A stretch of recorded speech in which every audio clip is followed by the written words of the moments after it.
Welcome to Siliconsciousness, the DSR Network podcast focusing on the artificial intelligence revolution, politics, and policy. This podcast is underwritten in part by the U.S. Embassy of the United Arab Emirates. Its editorial content is completely independent, and the views expressed are exclusively those of participating experts. It is presented live, without editing. For further information about the UAE's efforts in the areas of artificial intelligence and technology, go to the website of the embassy at www.uae-embassy.org and search for UAE-US Tech Cooperation. We thank them for their support. We thank everybody who's supporting this podcast for their support, and we look forward to it developing and growing over time because the issue is so important.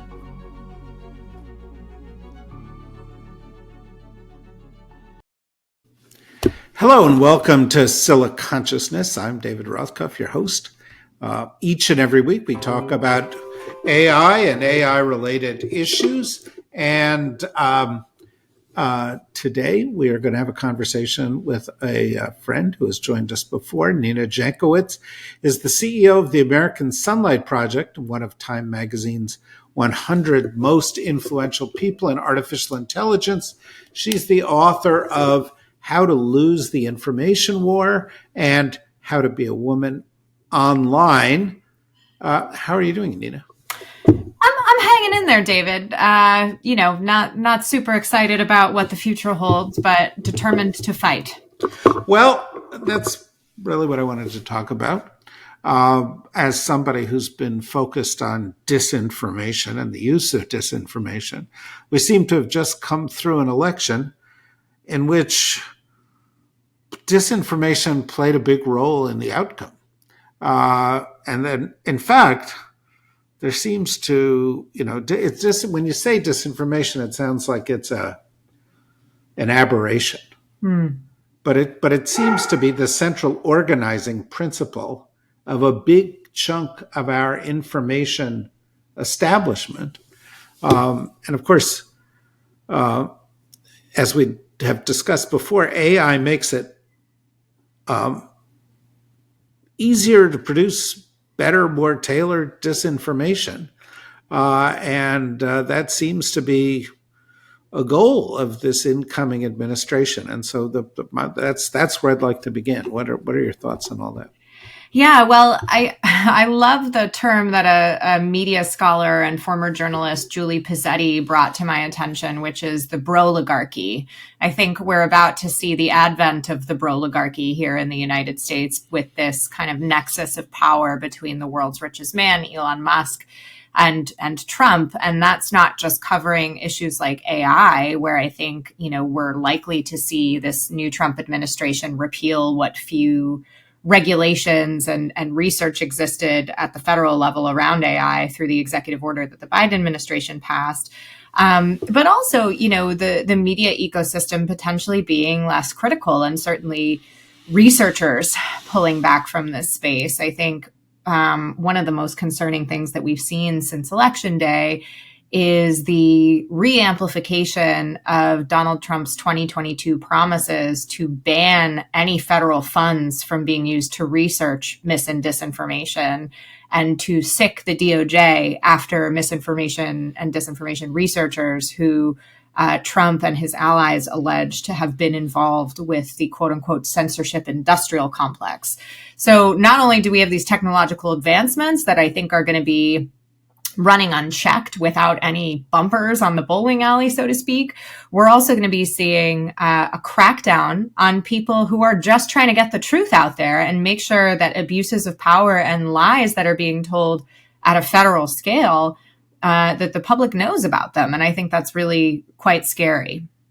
So, of course, sitting at the president's side, so often that I think the president may soon grow tired of it, is Elon Musk all the time.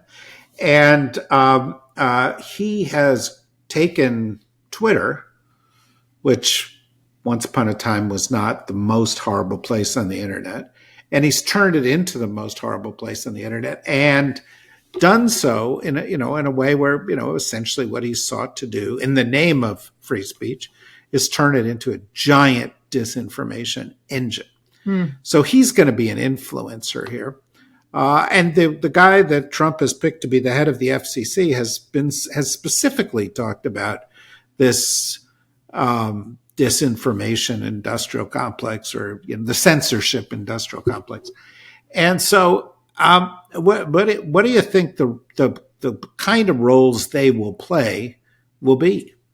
Well, with Musk's kind of pseudo advisory, people are calling it pseudo cabinet. I don't really think it's that influential, but his position in the Department of Government Efficiency, together with Vivek Ramaswamy, who has also, bandied about these allegations about quote unquote censorship. I think we're going to be seeing them going after not only government positions that they feel to be superfluous, but any civil servant who is seen to have touched this quote unquote censorship issue during the Biden administration. That was already happening during the Biden administration through investigations from Jim Jordan. But certainly, this mouthpiece and megaphone that the president has been handed in the form of Twitter, where he has millions of users through which he can communicate via Elon Musk whenever he wants, that his posts are going to be, boosted to the top of feeds, much the way that Elon Musk's are. And, to the kind of important topic for this podcast, where all those posts are going to be, whether you like it or not, fed into the Grok AI training algorithm. It's a pretty scary, situation for privacy, but also for freedom of expression if you're a researcher in this country. The chairman of the FCC, I saw referred to by Mike Masnick, who has looked for a long time at these questions of censorship and content moderation, et cetera, on platforms. He called him straight up the future minister of truth, or the future czar of chief censor of the U.S. government, which I think is quite rich, especially because folks have called me that in the past. This time there's actual evidence for what we think his actions might be. And if we were seeing these actions in any other country, these pronouncements, these plans, which are, in some ways, a lot more concrete than any other plans we've seen coming out of the Trump administration, save perhaps their mass deportation policy, we'd be calling it an assault on fundamental freedoms. And yet here we are, we're seeing, some folks in the media sane washing what Musk, Ramaswamy, RFK, and other appointees are trying to do here. And I think that's really, really dangerous. And I'm going to keep ringing the alarm bell about it as long as is necessary, because I think it's an example of democratic backsliding that is only about to get worse.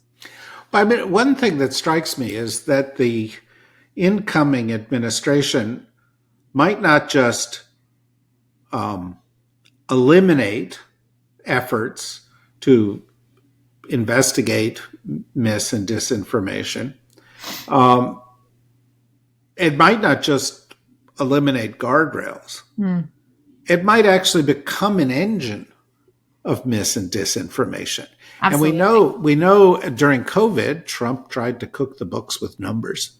And he's already made certain kinds of statements to that effect. And it seems likely that, our statistical agencies and things that people trust may no longer be trustworthy. But I'm wondering to what extent that can be institutionalized or amplified by the likes of Musk and others working in conjunction with it to create just a kind of alternative reality.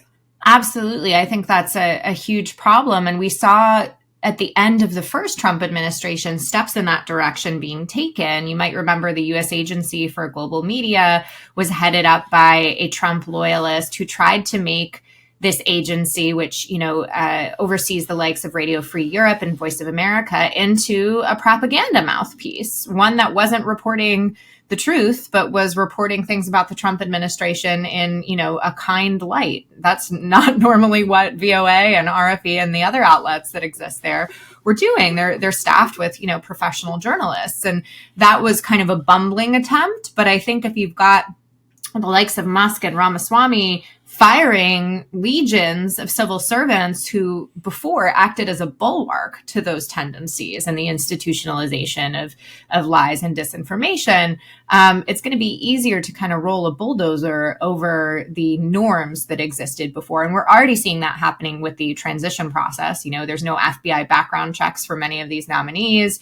The Trump administration is not, to my knowledge, still not submitted its ethics forms that need to be submitted in order to formally help the transition progress. I mean, this is not normal. And I think with so many loyal henchmen in positions of power, not to mention the other lower level political appointees who are likely to be just as vociferous in their support of Trump, and the potential mass firing of civil servants who were, again, acting as the bulwark during the first Trump administration, the institutionalization could take hold, and it could take hold fast. And exactly what you said, David, about the our stats and numbers agencies, the ones that put out numbers not only about diseases and unemployment, but folks who are communicating about homeland security, national security, and defense, we might come to not trust them very soon. And that takes years to grow out of. It takes generations to grow out of. I've seen that in countries in the former Soviet space, which, you know, are long removed from their authoritarian past, and yet the folks certainly of a certain generation, but even younger people, still have a hesitancy and are more likely to be skeptical of the information that's coming out of their government because they've been lied to in a coordinated way for a long time before that.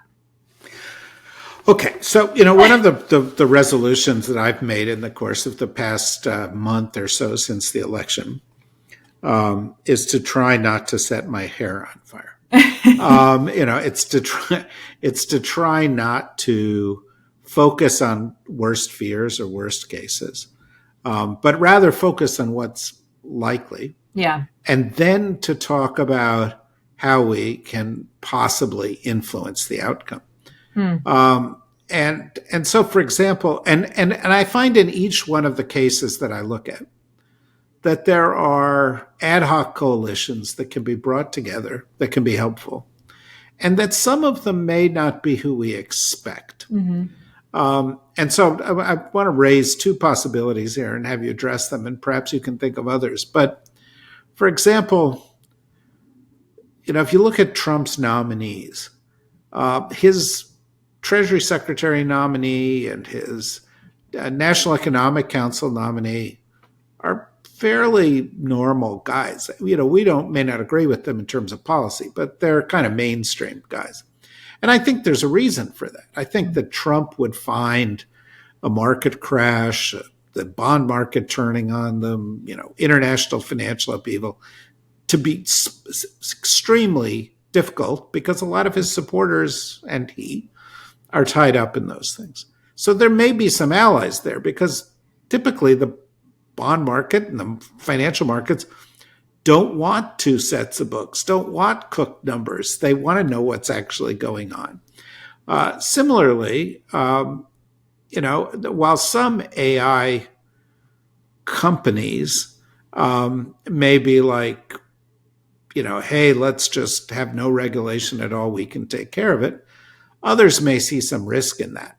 And indeed, it strikes me that while the president has immunity, these companies are not immune from civil suits. And, you know, there are plenty of blue states, for example, in which they might come under pressure. AI companies might come under pressure for going bigger into the disinformation business, or they might have liability for that.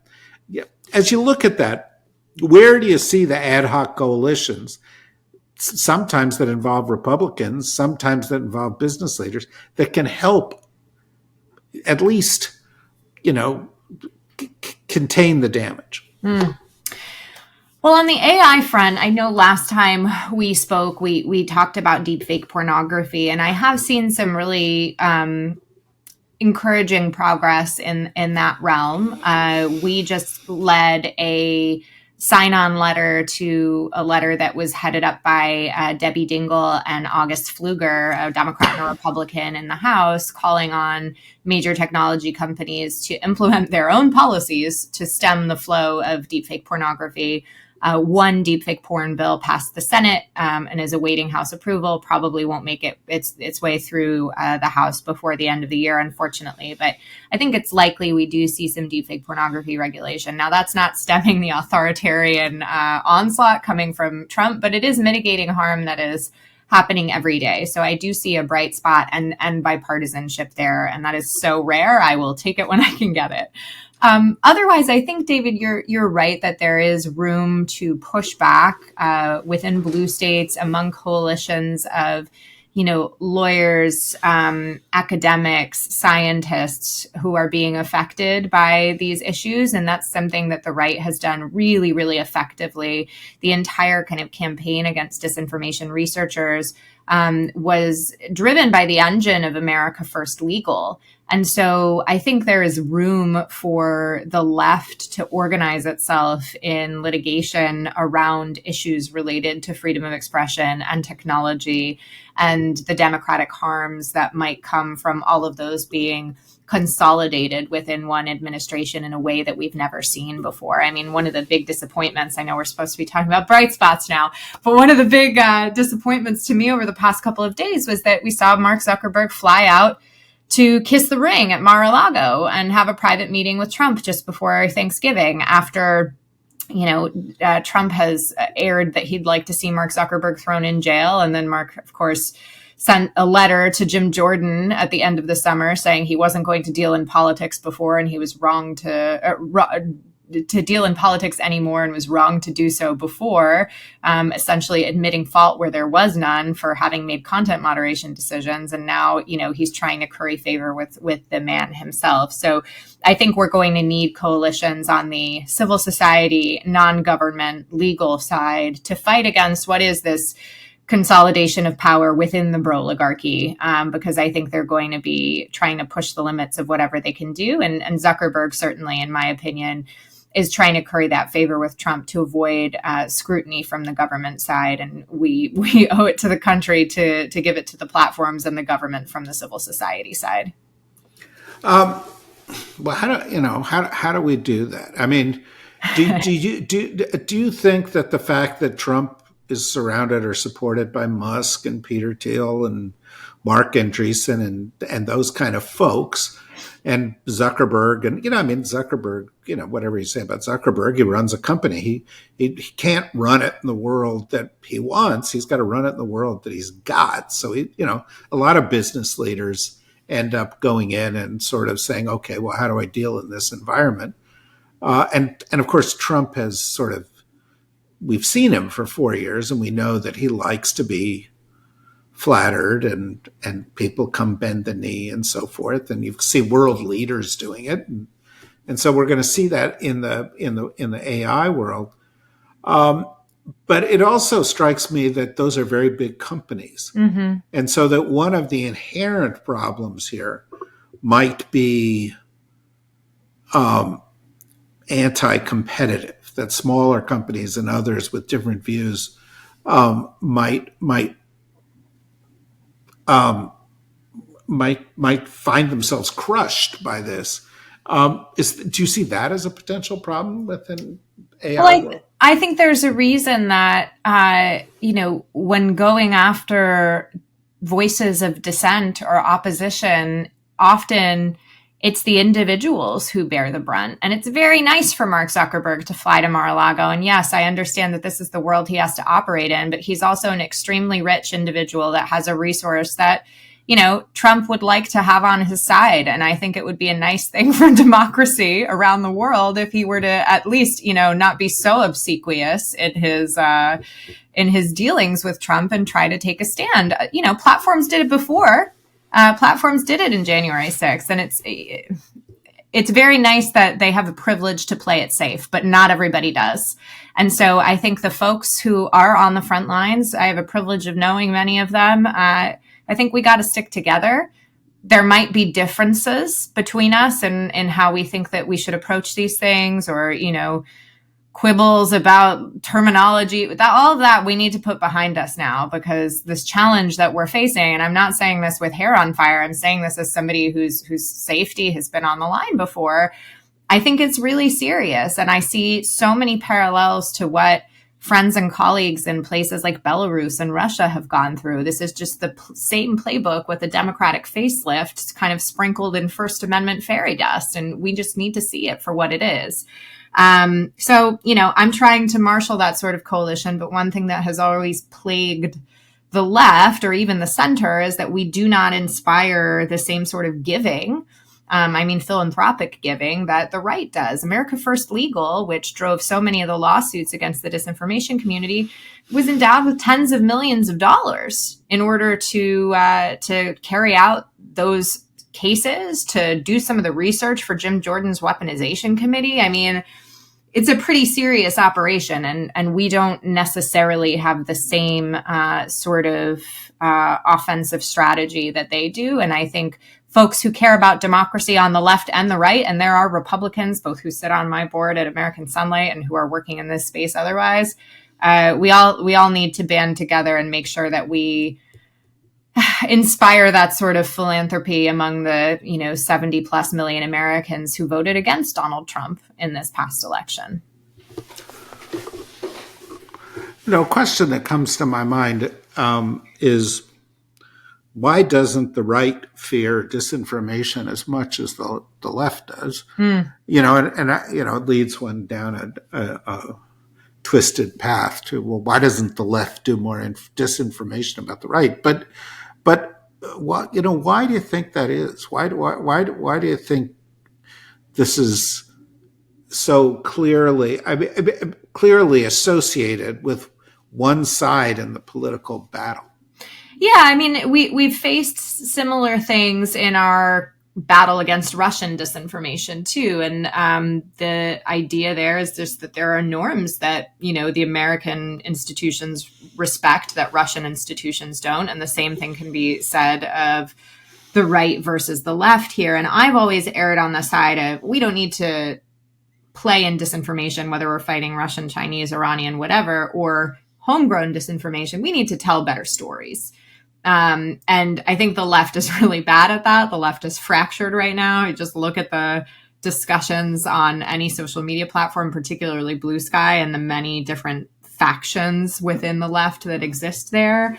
I think there needs to be some coalescing around a narrative of what we believe the future looks like here.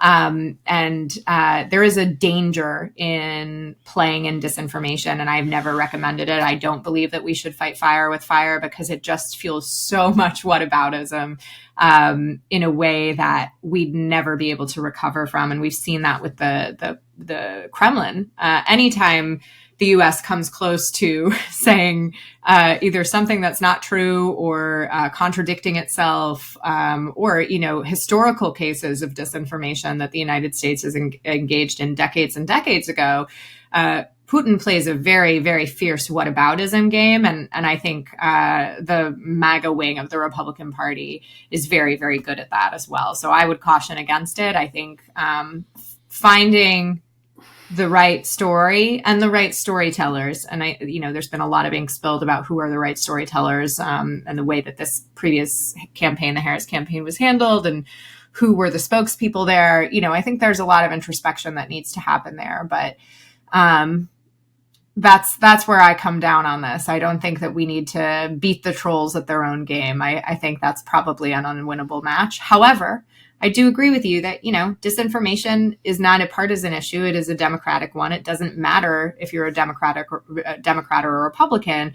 It can come for anybody at any time. And it just so happens that so far, the majority of the disinformation machine has been trained on the left and not the right. And I think that could change at any moment. So I want to go back before we conclude to your comment about bowling without bumpers. The next 4 years are going to be the most consequential that we've ever seen in terms of the evolution of AI, simply because there's going to be more of it happening during the next 4 years than has ever happened before. And So, there are a lot of issues that the Biden administration and their executive order expressed concern about and sort of started down the road to dealing with, from, algorithmic discrimination to privacy issues, to deep fakes, to, other security related issues. But in those three cases, there was a kind of a sense that something needed to be done. And by the way, there's a kind of an international sense of that. Is it your expectation that this new administration is just going to hit hold on all those things? And as a and what are the consequences of that? Because you can imagine, you've talked about it. We talked about it the last time. You know where we are with deep fakes. Well, 3 years from now, we're going to be in a whole different place. And if it's not regulated, the sort of the carnage is gonna increase dramatically.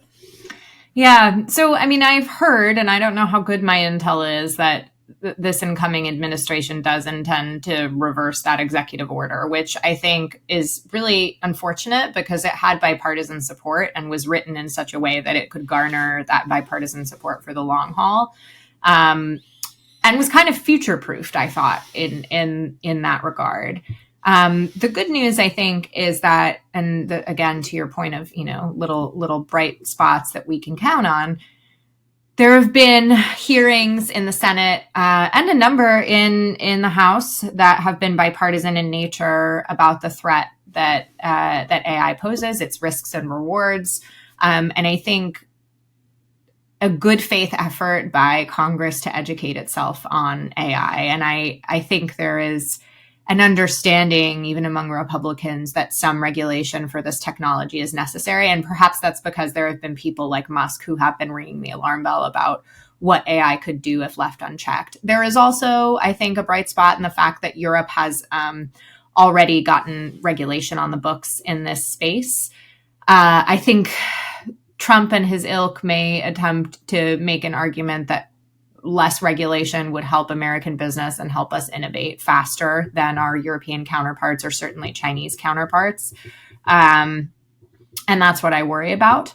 But I mean, I think the harms that are perpetrated by AI in medicine, in policing, in applications for jobs and real estate and mortgages. I mean, all of these things can be, it might grow exponentially if the very, very limited bumpers that were put on, and I wouldn't even call them guardrails.